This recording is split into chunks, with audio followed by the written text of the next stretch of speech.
Excuse me, একটু কথা বলা যাবে? অ্যাক্সিডেন্ট স্ট্যান্ডার্ডে ছবি তুলি, স্ট্যান্ডার্ড ফটোগ্রাফার, পারমিশন যদি পাই কিছু ফটো নিতাম তোমাদের। আমার আইডি দেখতে পারো, সুদীপ ক্লিকার আইডি রয়েছে ইনস্টা, যদি প্রবলেম থাকে চলবে? ওকে, নাম নাম কি দিদি? সিনজিং। তোমার তোমার তোমার ওকে, আমার নাম সুদীপ, আমি ফটো তুলে আইডিটা বলেছি, ফটো পেয়ে। অ্যাকচুয়ালি আমি হোয়াইট ড্রেস থেকে আর কম্বিনেশনটা খুব ভালো লাগছে, সবাইকে ম্যাচিং, ওইখানে আমি আরও চোখে পড়লো, যাই দেখি তোলো যদি ছবি।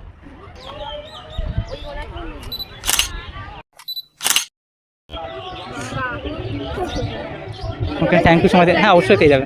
থ্যাংক ইউ সময় দেওয়ার জন্য, ভালো লাগলো কথা বলে, nice to meet you, bye, tata. তোমার জুলিয়েট হাসি হেসে যদি ডাকতে ভালোবেসে আমি তোমার চোখে তাকানোর সাহস পেতাম না। আমার জ্বর সর এই শরীরে তোমার হাওয়ায় লাগছে ফুরফুরে। প্রেম নাকি পাগলামি বলতে পারবো না, লোকে পাগল বলুক মাতাল বলুক।